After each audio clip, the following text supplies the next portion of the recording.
오늘 우리가 14절부터 21절까지 본문을 읽었는데요. 이 본문이 어디에 이어지냐? 위에 9절부터 시작된 것이 계속 이어지는 거예요. 9절에 보면 뭐라고 되어 있죠? 사랑에는 거짓이 없나니 악을 미워 선에 속하라.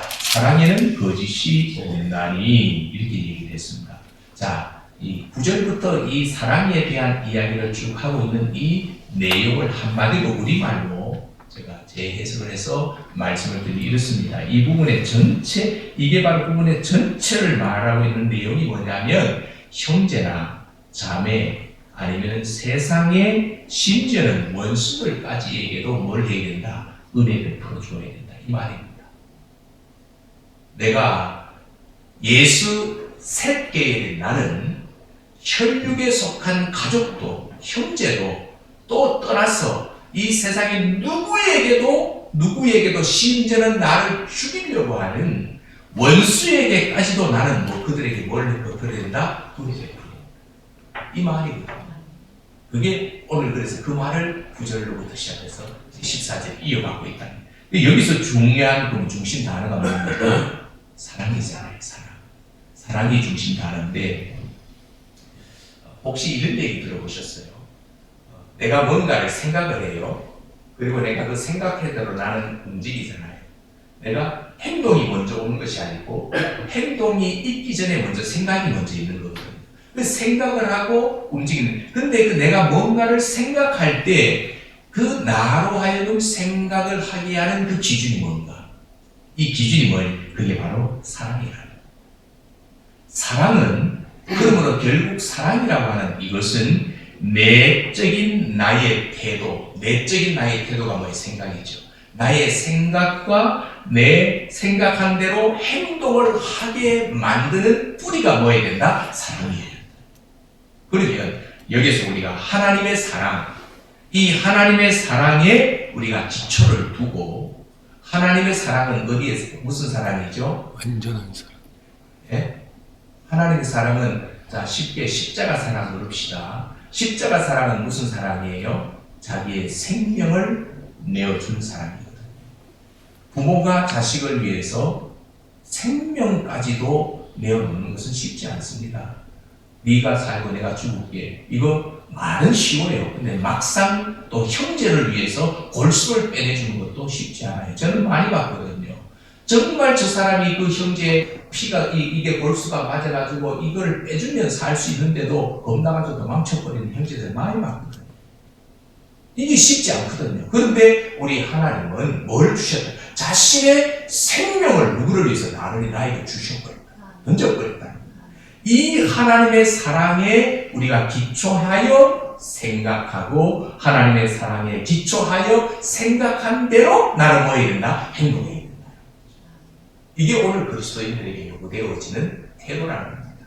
자, 그렇다면 모든 사람을 향해서 취해야 할 이 태도는 이미 결정 났습니다. 뭐라고? 이미 하나님의 사랑은 그리스도인들이 반드시 소유해야 되는 거잖아요.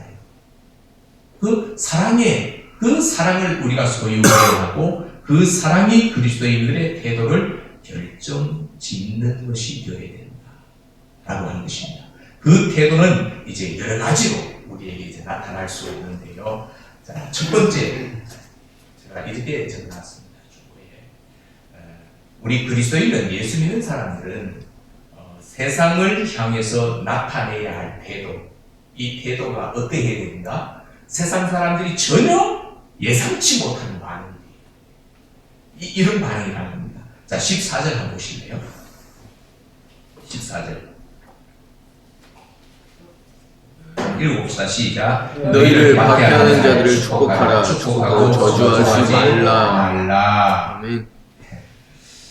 이게 성경을 우리가 읽고는 있지만 어떻습니까? 14절요. 마음이 와닿지 않습니다. 솔직히. 마음이 와닿는다. 얼마나 은혜가 돼가지고 얼마나 하나님 것처럼 돼서 이 마음이 너희를 박해하는 자를 위해서 축복하라. 와서 한 방 팍 때리는데 아이고 형제님 뭐 하나님 내도 다 사기쳐가지고 가버렸는데 그 사람 붙들고 아이고 형제님 그거 잘 쓰시고 요한에 쓰시고 하나님의 이 복이 이게 되냐라는 거지요.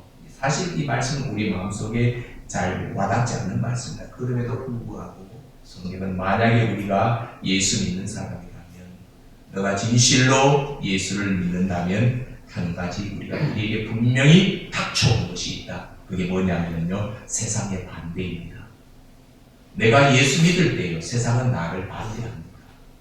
이게 보통이 아니거든요. 그럼 성경은 우리가 경건하게 살고자 한다면 핍박을 받아야 된다. 예수 잘 믿으려면 핍박을 따라오게 돼 있다라고 성경이 가르쳐 주셔요. 예수님 말씀해 주셨어요. 그래서 예수님께서 산상수훈에서 이 선지자들이 핍박을 당하였듯이 우리도 핍박을 당할 것이다. 분명히 지적해 주셨거든요.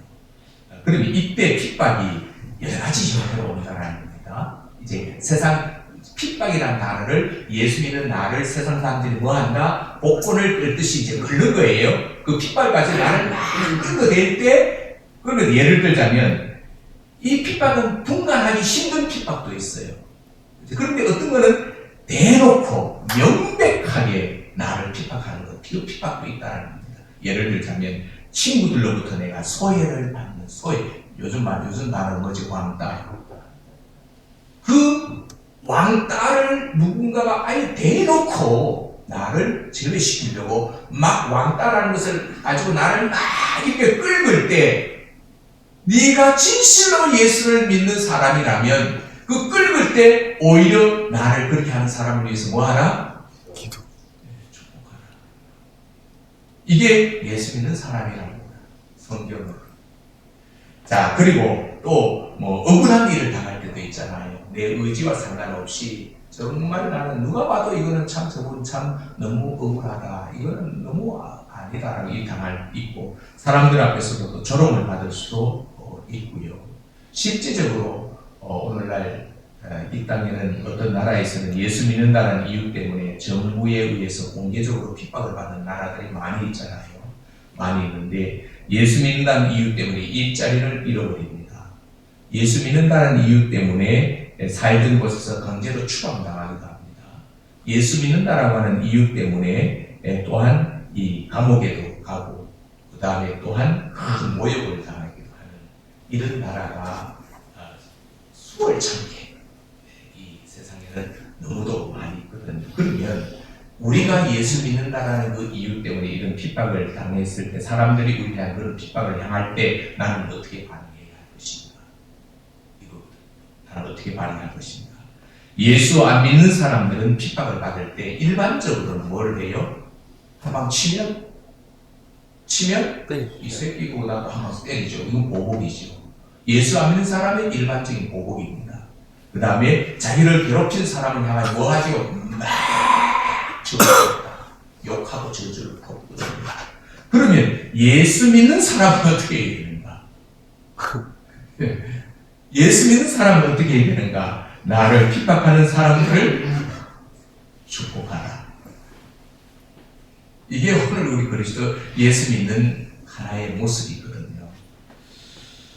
그러면 이 축복이라는 말이 우리가 뭐 의미를 제대로 알아야 되잖아요. 의미를 제대로 알아야 되는데 이 헬라 말이 원어에 보니까 오늘 본문에 이 신약성경 헬라로 기록됐으니까 원어에 보니까 유로게오라고 하는 단어를 쓰는데, 유로게오라고 하는 이 단어가 두 단어의 합성어더라고요.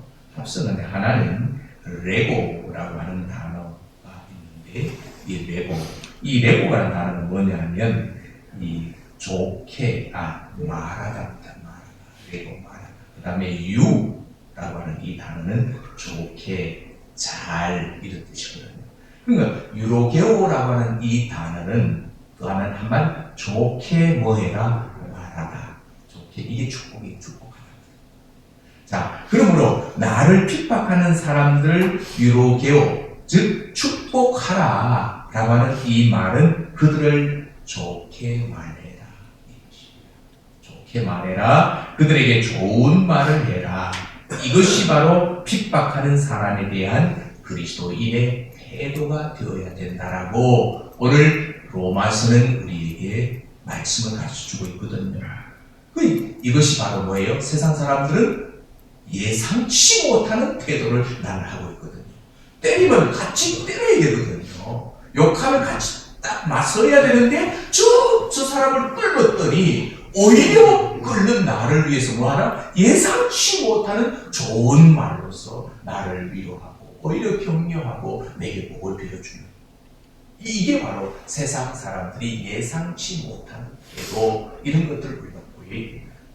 이게 바로 예수 믿는 사람들에게서 나와야 된다. 그래서 무디 목사님이요, 설교를 하시면서 예수님께서 부활하신 이후에 베드로에게 하신 말씀을 가지고 이렇게 해석을 했습니다. 어떻게 하시냐면, 가라, 이제 부활하셨잖아요. 그리고 제자들을 만나서 베드로에게 하신, 가라, 창으로 내 옆구리를 찌른 사람을 찾으라. 자, 그러면서 일반적인 세상은 그 나를 괴롭히고 나를 죽이려고 했던 사람을 찾는 이유는 뭐예요? 반드시 그 일에 대하여 뭔가 책임을 묻기 위해서거든요. 그런데 예수님은 자기의 손에 못을 받고 옆구리에 창을 찌른 그 사람을 가서 찾으라. 그리고 그에게 내 심장에 이르는 더 빠른 길이 있다고 말해주라. 또 하나는, 내게 가시관을 씌운 사람을 너는 찾아라. 그리고 그에게 내가 생명의 면류관을 주겠다라고 말해라. 이게 바로 예수님의 인격이라. 우리 예수님은 이런 인격을 하신 분이라. 그래서 예수님은 십자가 위에서 자신을 십자가에 단 사람들을 위하여 뭐 하셨죠? 기도하신다라는 거죠. 이러한 주님의 태도는 주님을 십자가에 못 박는 인물을 수행했던 백부장이 예수님의 그 인격의 모습을 바라보시면서 뭐라 그래요? 지금 예수님을 죽이고 있으면서도 참으로 이는 하나님의 아들. 오늘 예수님이 들으셨던 참으로 저 사람은, 참으로 당신은 예수 믿는 사람이군요 라고 그 모습에 감명을 입고 하나님께로 돌아오려고 마음에 결단하게 되는 이런 일들이 오늘 저와 여러분에게도 생겨날 수 있게 되기를 주님의 이름으로 축복합니다. 이게 바로 예수 믿는 자의 태도, 세상을 향한 태도. 두 번째는 한 가지만 더, 15절 하면 15절 한 읽어볼게요. 시작. 즐거워하는 자들과 함께 즐거워하고 우는 자들과 함께 울라. 이렇게 되어 있습니다. 이건 다른 것이에요. 예수 믿는 사람은 가져야 될 태도 또 한 가지는요, 불신자들과 가식 없이 함께하는 생활을 해야 된다. 이렇게 가식 없는 생활을 해야 된다. 자, 즐거워하는 자들로 함께 즐거워하고 우는 자들로 함께 울라. 이 본문이 바로 우리가 전도하기를 원하는 사람, 셋 계열로서 가인 계열을 정복해서 그들로 하여금 하나님께로 돌아오게 해야 되는 우리들은 그 사람들의 삶 속에 우리가 들어가야 된다. 안에 있어야 된다. 그리고 어떤 사람은 예수 믿는 사람들을 헬퍼, 다시 말해 돕는 사람들, 이렇게 얘기했거든요. 예수 믿는 사람들 돕는 사람들이, 물론 우리가 자기 자신도 잘 돌봐야 되겠지만은 다른 사람을 돌보는 사람이 되어야 된다. 이게 바로 예수 믿는 사람이라고 얘기를 하고 있거든요. 그래서 우리는 즐거워하는 사람들과도 함께 즐거워할 줄 알아야 되고, 또 슬퍼하는 사람들과도 함께 슬퍼할 줄 아는 이런 사람으로서 삶을 살아야 된다. 그런데 이러한 돌보는 척하면 안 되고, 그냥 척하면 안 되고, 진정으로 정말 아까 어디에 기초해야 된다고요? 하나님의 사랑. 하나님의 사랑. 나를 위해서 생명을 내어주신 그 사랑에 기초해가지고 우리는 모든 사람들을 진심으로 돌보아야 된다. 이게 척이 아니고 진심으로 돌봐야 된다. 요한복음에 보면 예수님을 일컬어서 뭐라고 했는가 하면요, 사람들과 함께 즐거워하고 함께 우는 분으로 요한은 예수님을 소개합니다. 우리 예수님은 사람들과 함께 즐거워하시기도 하고 우리 예수님은 우는 사람과 함께 울면서 함께 그들과 함께 하셨다. 이렇게 말하면서 요한이요, 예수님의 첫 번째 이적과 마지막 이적을 어떻게 소개를 하는가 하면, 예수님의 첫 번째 이적은 어디서 나타났죠? 가나 혼인잔치, 그렇죠? 가나 혼인잔치 베푸셨고, 마지막 이적은요, 장례식이었습니다. 장례식에서 베푸신데, 그 첫 번째 이적은 삶에 있어서 가장 즐거운 시간에 베풀어 주셨고, 또 예수님의 마지막 이적은 삶에 있어서 가장 사람들의 슬픈 시간에 예수님 기적을 베풀어 주셨어요. 그래서 예수님은 자신을 죄인들과 동일시 하시기도 하셨거든요. 예수님은 죄인들을 죄인들의 이 칼로 무를 잘라내지 너는 라고 매장시키신 것이 아니라, 예수님은 죄인들과 자기를 동일시 하셨습니다. 이 말이 무슨 말인가 하면, 예수님은 죄인들의 죄와 자기 자신을 동일시했다는 말은 아니에요. 죄와 동일시했다는 말이 아니고, 죄인들이 죄로부터 벗어나서 이 자리에서, 죄의 자리에서 내가 벗어나가지고 하나님을 위해 살려고 몸부림을 치는 이 죄인들과 주님은 동일시. 우리는 죄는 멀리하되, 죄는 어쩔 할 수만 있으면 이 죄는 멀리해야 돼. 그림자로 밟지 말아야 되지만, 혹시 밟았을 때 어떻게 해야 돼? 그 죄를 나에게로부터 떼어내기 위해서 몸부림을 칠 때 주님은 나와 함께합니다. 너무너무 중요한 사실. 그래서 예수님은 죄인들의 누구라고 그랬죠? 친구라고 했습니다. 친구. 그로 인해서 비판을 또 받기도 했지만, 그래서 우리는 죄인들을 예수 믿고 그 다음에 새로운 삶을 살기 위해서 그들과 함께 해야 되는 이런 태도를 우리가 가지셔야 됩니다. 그래서 우리가 죽는 날까지 우리에게 주어진 사명은 한 가지밖에 없습니다. 그 사명은 예수 안 믿는 사람, 예수 믿는 사람밖에 없거든요. 왜? 이게 하나님의 나라를 이 땅 가운데 세우시고 교회를 세우신 목적이거든요. 그럼 나는 새끼로서 죽는 날까지 가인계의 사람들을 찾아내가지고 그들을 다스리고 그들을 정복하라면서 변화시켜가지고 저들이 다시금 하나님의 모양과 형상을 되찾는 자들로 돌아오게 할 수 있는 이 사명을 위해서는 나에게는 저 사람이 원수이지만 하나님은 뭐하는 사람? 사랑하시는 사람. 나에게는 저 사람이 뭔가 보복을 해야 될 사람이지만 하나님은 여전히 저 사람에게 복을 약속해 주십니다. 하나님의 형상 속에 우리 모두 다 하나이거든. 그 너는 나다.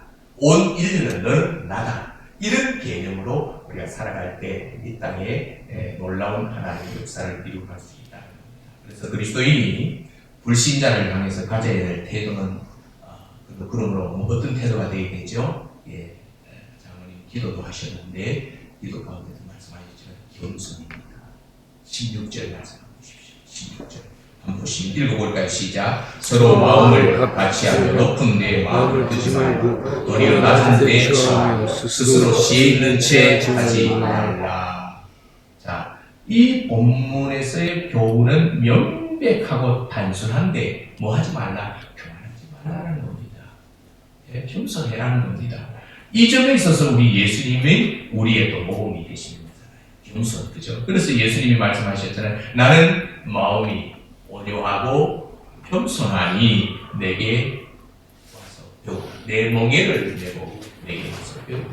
예수님을 배우라고 하세요. 그래서 저와 여러분들이 하나님이 복은 내가 하나님이 시키시는 대로 살기 위해서 노력하면서 살아갈 때 복은 하나님이 알아서 주시는 거고, 나는 오직 예수님 닮아가기 위해서 예수님처럼 그렇게 살기 위해서 노력해가는 것이 우리의 몫이다. 그래서 올 한해는 복을 쫓아가는 사람 되지 말고 복을 주시는 복을 받는 사람 되시기를 주의 이름으로 축복합니다. 네. 복을 쫓아가려고 하다가 하나님 잃어버린 사람 되지 말고, 설사 내가 복을 쫓아가는 세상의 그 논리와 방법과 여러 가지 모든 것들이 너무 좋게 보여도 그것을 가면 하나님을 잃어버릴까봐 그것을 포기하는, 그것을 내려놓고 하나님을 집중하게 되는 이런 삶을 살아서 하나님 앞에 놀라운 1월달 말했던 그 모든 복들이 다 저와 여러분의 복이 될 수 있기를 주님의 이름으로 축복합니다.